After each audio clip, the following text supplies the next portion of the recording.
అందరూ బాగున్నారు కదా. వాక్యంలోకి వెళ్లే ముందు ప్రార్థన చేసుకుంది. సర్వోన్నతుల సర్వశక్తిమంతుల కృపామయడానికి లెక్కలేని స్తోత్రాలు నాయన ప్రభా.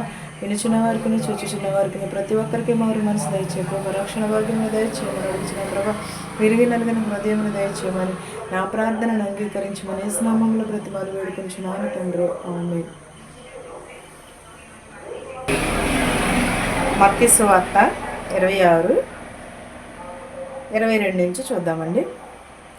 అందుకు పిలాతు, అలాగైతే క్రీస్తనబడిన యేసుని ఏమి చేతుమని వారిని అడగగా, సిలువ వేయమని అందరూ చెప్పారు. ఏమని అంటున్నారు? పిలాతు అడగగా యేసుక్రీస్తు వారిని ఏమి చేతుము అని అందరూ కూడా ఏమని అంటున్నారు? సిలువ వేయుడి, సిలువ వేయుడి అని అడుగుచున్నారు. అధిపతి ఎందుకు ఇతడు ఏ దుష్కార్యమును చేశానని అడగగా వారు సిలువ వేయమని మరీ ఎక్కువగా కేకలు వేయుచున్నారు. ఎందువలన?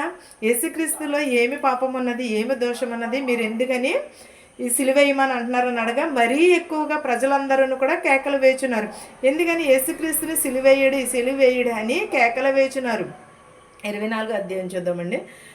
వచనము, పిలాతు అల్లరి ఎక్కువ అవుచున్నదని కానీ తన వలన ప్రయోజనమేమీ లేదని గ్రహించి నీళ్లను తీసుకుని జనసమూహము ఎదుట చేతులు కడుగుకుని, ఈ నీతిమంతుని రక్తమును గూర్చి నేను నిరపరాధిని, మీరే చూచుకునుడని చెప్పాను.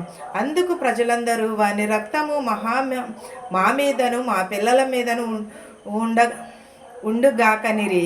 అప్పుడు అతడు వారు కోరినట్లు బర్బాను వారికి విడుదల చేసి యేసును కొరడాలతో కొట్టించి సిలువకు అప్పగించాను. ఎక్కడికి? అందరిని కూడా, ప్రజలందరూ కూడా ఎవరిని సిలువేయమన్నారు? బర్బా అయితే దొంగ, మోసగాడు, పెద్ద గజదంగా అయినను సరే ప్రజలందరూ మోసగాడినే నమ్ముతారు. ఎవరైనా సరే ఈ లోకంలో కూడా అప్పటి నుంచే ఉన్నది, మోసగాళ్ళనే నమ్ముతారు. మోసం చేసేవాళ్ళని, అబద్ధాలు చెప్పేవాళ్ళనే నమ్ముతారు ప్రజలు కూడా. కానీ యేసుక్రీస్తు వారిలో ఏ పాపమును కూడా లేదు, ఏ దోషమును కూడా లేదు. అయినా సరే ఎలా ఉన్నారు? యేసుక్రీస్తునే సిలువ.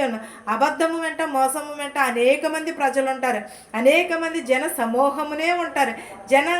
జనాంగం అందరూ కూడా ఎక్కడుంటారు? మోసం చేసేవారి చుట్టూనే ఉంటారు, అబద్ధాలు ఆడేవారి చుట్టూనే ఉంటారు.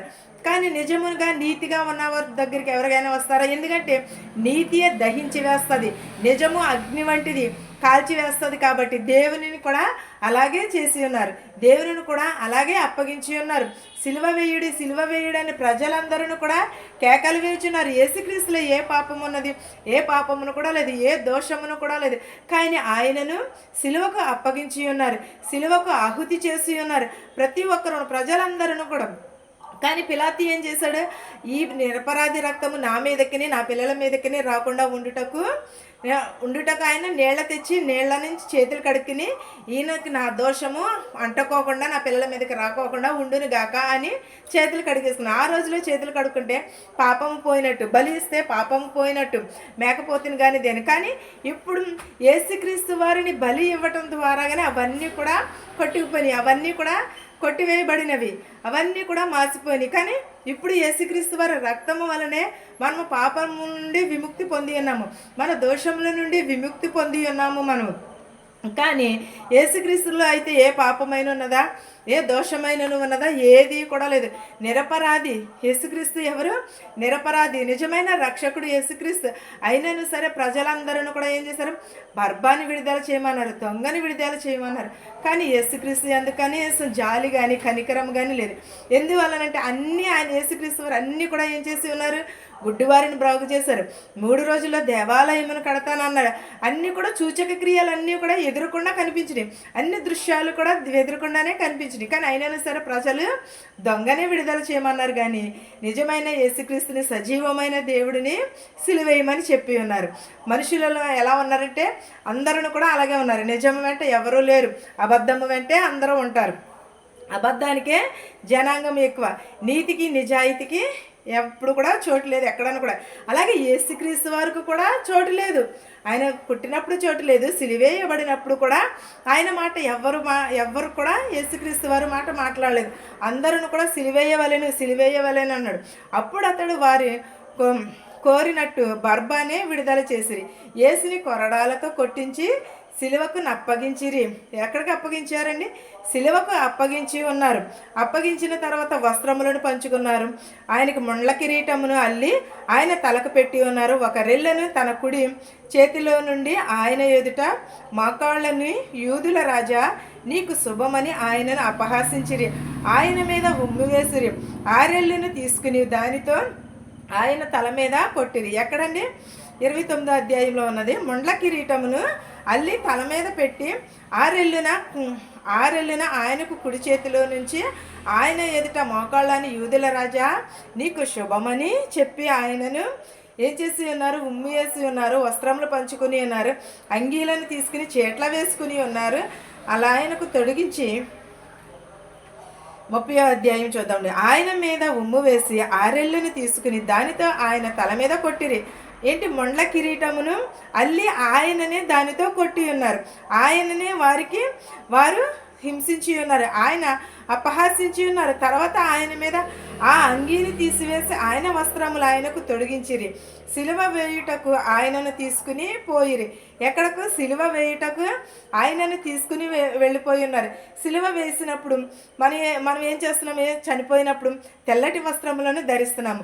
అని ఏంటంటే ఈ లోకంలో నేత్రాస, జీవపుడంబము ఇవే ఉన్నవి కాబట్టి వీటి కోసం ఎక్కడైతే ప్రాకులాడుచున్నారో, ఎక్కడైతే వారు ఉన్నారో అందుగుని గురించి వారు ఈ లోకపు మీదే ఉండిపోతారేమో అని అవన్నీ చనిపోయినప్పుడు వేస్తారు. కానీ యేసుక్రీస్తు వరకు అయితే అవన్నీ కూడా వస్త్రములు, తెల్లని వస్త్రములన్నీ కూడా తీసివేసి ఏం చేసి ఉన్నారు? చీట్లు వేసి వాళ్ళు పంచుకుని ఉన్నారు. పంచుకుని ఆ వస్త్రములను ఒక్కొక్కరు పంచుకుని ఉన్నారు. అంగీలను తీసివేసి ఆ వస్త్రములు ఆయనకు తొడిగించిరి. ఏంటయ్యి? ఆయన తొడుక్కున్న అంగీలను తీసివేసి వస్త్రములను తొడిగి ఆయనకు సిలువ వేయుటకు ఆయనను తీసుకుని పోయిరి. ఎక్కడికి పోయారు? 33వ అధ్యాయం చూద్దాం. వారు కపాల స్థలమున అర్ధమిచ్చు గోల్కతా అనబడిన చోటికి వచ్చి చేదు కలిపిన ద్రాక్షారసమును ఆయనకు త్రాగనిచ్చిరి. కానీ ఆయన దానిని రుచి చూచి త్రాగనల్లకపోయాను. వారు ఆయనను సిలువ వేయి పిమ్మట చీట్ల వేసి ఆయన వస్త్రములను పంచుకునిరి. అంతటా వారక్కడ కూర్చుని ఉండి ఆయనకు కావలియుండిరి. ఇతడు యూదుల రాజైన యేసు అని ఆయన మీద మోపబడిన నేరము వ్రాసి ఆయనను తలకు పైగా ఉంచిరి. మరియు కుడివైపున ఒకడును, ఎడమ వైపున ఒకడును, ఇద్దరు బందిపోటు దొంగలను ఆయనతో కూడా సిలువ వేయబడిరి. ఆ మార్గమున వెలుచున్న వారు తలలను చూచుచు దేవాలయమును పడగొట్టిన 3 దినములలో కట్టువాడి నిన్ను నీవే రక్షించుకునుము, నీవు దేవుని కుమారుడవైతే సిలువ మీద నుండి దిగుమని చెప్పుట ఆయన దూషించిరి. ఏమని? నీవు నిజమైన రక్షకుడు అయితే నీవు దిగి నిన్ను రక్షించుకో అని బందిపోటు దొంగలు అపహాసం చేసిరి. నీవు 3 రోజుల్లో దేవాలయమును పడగొట్టి నువ్వు కడతానన్నావే, నిన్ను నీవు రక్షించుకోలేకపోచున్నావే అని అపహాసం చేసిరి. కానీ మనం ఎన్ని అపహాసాలు చేసిన దేవుడు ఒక్క మాట అయినను సరే మాట్లాడలేదు. ఒక్క మాట కూడా, నోరు కూడా తెరవలేదు.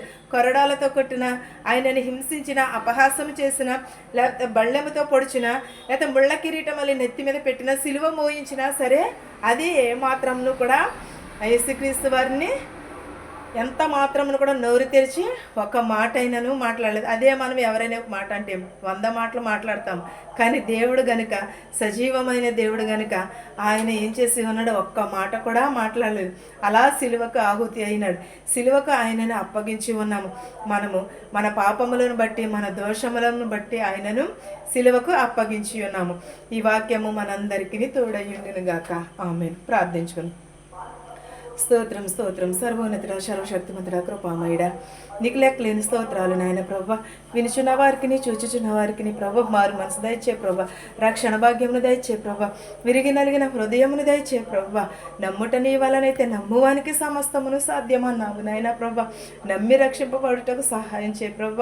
విరిగి నలిగిన హృదయమును దయచే ప్రభ, మారు మనసు దయచే ప్రభ, రక్షణ భాగ్యమును దయచే ప్రభ. మా కొరకు నువ్వు సిలువలో బలి అయినావు నాయన ప్రభ. మా కొరకు నాయన ప్రభ ప్రాణత్యాగం పెట్టి ఉన్నావు నాయన ప్రభ.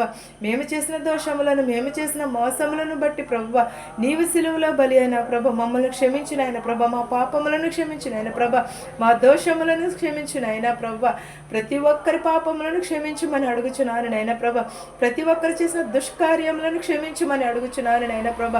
సిలువలో వేలాడుచు కూడా ప్రభ మా కోసమే ప్రభ నువ్వు నాయన ప్రభ అడిగి ఉన్నావు నాయన ప్రభ.